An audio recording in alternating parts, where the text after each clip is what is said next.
Tonight, we witness a seismic shift in global trade, a moment that could redefine the very routes that connect continents and power economies. The world's attention is fixed on a bold new vision, one that promises to reshape the flow of goods, wealth, and influence across the Americas. China has just unveiled a staggering $7.5 billion plan to carve a new canal through the heart of Central America. This isn't just an engineering feat, it's a statement of intent, a declaration that the balance of global power is shifting, and that new players are ready to redraw the map. The Grand Isthmus Canal isn't just another waterway, it's a direct challenge to the century-old dominance of the Panama Canal. For over 100 years, the Panama Canal has been the narrow gateway through which the world's commerce has flowed, a symbol of American engineering and influence. For decades, the Panama Canal has been the lifeline of maritime trade between the Atlantic and Pacific, shaping economies, forging alliances, and determining the fate of nations. Its locks have witnessed the rise and fall of empires, and its waters have carried the ambitions of generations. Now China's bold move places it at the very heart of global commerce. The implications are vast, stretching from the prices we pay for everyday goods, to the strategies that shape military deployments, to the very sovereignty of nations along the canal's path. The announcement has sent shockwaves through Washington, Panama City, and financial markets worldwide. Investors, politicians, and ordinary citizens alike are scrambling to understand what this means for the future. This canal is more than just a passage for ships. It's the physical embodiment of China's Belt and Road Initiative, a symbol of its global ambitions and its determination to build new bridges, both literal and figurative, across the world. Is this about improving logistics and efficiency, or is it a strategic play for control over the arteries of global trade? Experts debate whether this is a move for economic growth or a calculated step in a new era of geopolitical rivalry. The answers to these questions will shape the future of trade, sovereignty, and power in the Americas for generations to come. The stakes could not be higher, as nations weigh opportunity against risk. The world is watching as a new line is drawn across the map, a steel dragon stretching from ocean to ocean, promising prosperity, provoking uncertainty, and heralding a new chapter in the story of the Americas. The dream of a shortcut through the Americas is centuries old, a vision that has captivated explorers, empires, and entrepreneurs alike. For as long as people have sailed the seas, the vast landmass of the Americas stood as both a challenge and an opportunity, inspiring generations to imagine a faster, safer way to connect the world's oceans.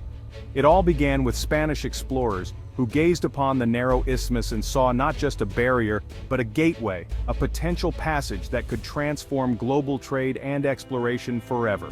Before any canal existed, ships were forced to brave the treacherous waters of Cape Horn at the southern tip of South America, or the equally dangerous Cape of Good Hope. These routes added months to every journey, exposing sailors to storms, shipwrecks, and the constant threat of disaster. The opening of the Suez Canal in 1869 was a turning point, proving that human ingenuity could reshape geography itself. Its success only fueled the desire for a similar shortcut in the Americas, making the dream feel more attainable than ever before. The French were the first to try their luck in Panama, launching an ambitious project that quickly turned tragic. Thousands of workers lost their lives to disease, landslides, and engineering failures, leaving behind a legacy of both hope and heartbreak. But the quest for a canal was never just about saving time.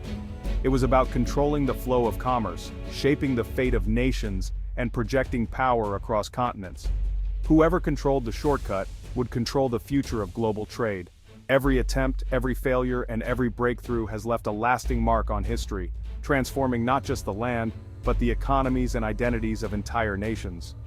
Now, as new announcements echo through the halls of power, we witness the latest and perhaps boldest chapter in this ongoing saga, one that promises to reshape the world once again. China's ambitious project is more than an engineering feat. It's a strategic move to rewrite the rules of global trade, challenging old powers and forging new alliances across continents. The age-old dream of a shortcut through the Americas endures, now with new players, higher stakes, and the potential to change the course of history once more. The Panama Canal, completed by the U.S. in 1914, was a triumph of engineering and a symbol of American power. It slashed shipping routes, transformed global trade, and cemented U.S. influence in the Western Hemisphere. For over a century, it's been the linchpin of commerce, dictating ship design and trade flows. Panama's control since 1999 turned the canal into a source of national pride and prosperity. But the world has changed. Bigger ships, surging trade, and new vulnerabilities from climate change to geopolitical tensions. Panama's 2016 expansion was a bid to stay relevant, but a single canal is a single point of failure. China's new project is a direct response, offering an alternative that could upend the status quo. The era of Panama's monopoly is ending. The strategic landscape of the Americas is being redrawn. On August 24, 2025, China unveiled the Grand Isthmus Canal, a $7.5 billion, sea-level waterway, wider and deeper than Panama's. The route leverages rivers and lakes, minimizing excavation and maximizing capacity for the world's largest ships. China promises a 7-year build, backed by state banks and private investors with ports, free trade zones and infrastructure transforming the host nation. Beijing frames it as South-South cooperation and economic development, but the scale signals a strategic play. The host nation hails it as a path out of poverty and into the center of global trade. This is more than a canal, it's an entire economic ecosystem under Chinese influence. Years of quiet diplomacy have led to this moment, escalating China's Belt and Road ambitions. The game has changed, and the world must adapt. A second canal in Central America would shake up global shipping, ending Panama's near monopoly and sparking fierce competition.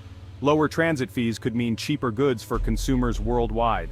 The new canal's size could render recent U.S. port upgrades obsolete, forcing another costly round of expansion. Massive ships could now sail directly between Asia and the U.S. East Coast, changing trade patterns overnight.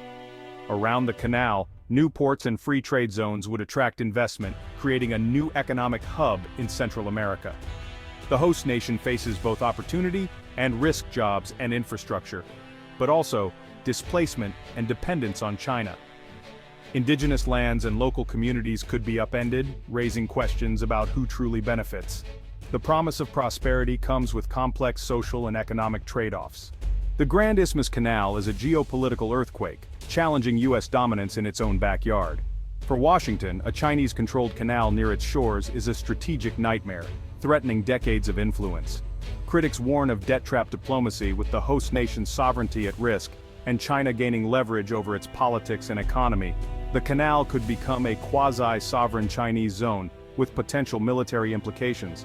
For the region, it's a double-edged sword: economic development versus entanglement in great power rivalry.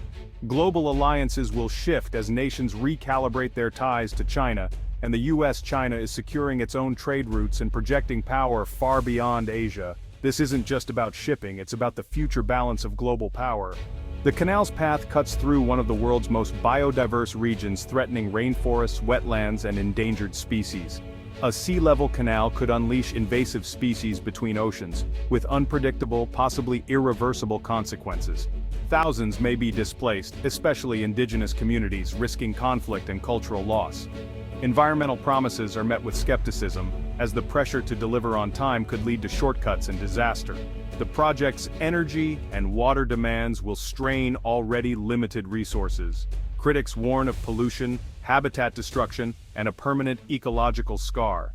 The true cost may be paid by people and nature for generations. Experts are sharply divided on the canal's promise and peril, with opinions ranging from enthusiastic support to deep skepticism. The project has ignited passionate debate across economic, security, and environmental circles, each weighing the potential benefits against the possible risks.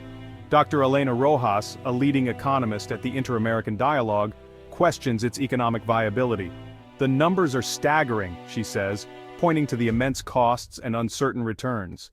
Rojas warns that the financial projections may be overly optimistic, and that the region could be saddled with debt if shipping volumes fall short of expectations. Two competing canals may be unsustainable, she adds, highlighting the risk of overcapacity and fierce competition that could undermine both projects. On the other hand, Michael Chen, a shipping analyst, sees significant benefits.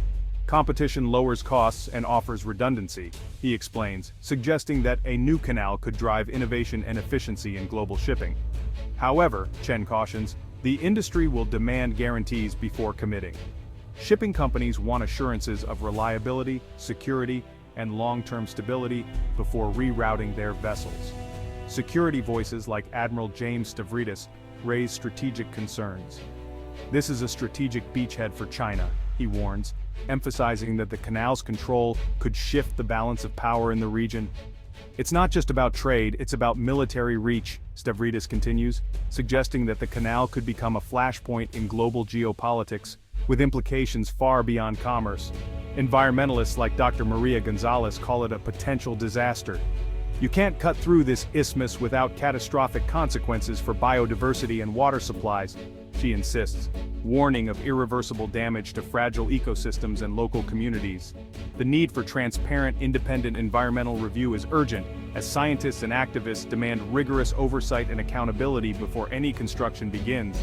The canal could be a lifeline for economic growth or a costly white elephant, a gamble with global consequences that could reshape trade, security, and the environment for generations. The world's eyes are on the region, watching closely as leaders, investors, and citizens weigh risk against reward and debate the true cost of progress. The debate is fierce, the arguments complex, and the stakes are enormous for all involved. The future of the canal and perhaps the region itself hangs in the balance, awaiting the outcome of this historic decision. China's Grand Isthmus Canal is more than a headline. It's a turning point for global trade and power. It promises lower costs and new opportunities, but also brings risk, environmental damage, debt, and geopolitical tension. The coming years will test whether this audacious vision becomes reality or unravels under its own weight. Decisions in Beijing, Washington, and the host nation will ripple across supply chains and alliances worldwide. This is not a distant story. It will shape the security, environment, and economy of the Americas and beyond. The world must confront tough questions about progress, sovereignty, and sustainability. The shortcut dream has entered a new, uncertain era. The world is watching, and the next chapter is about to be written.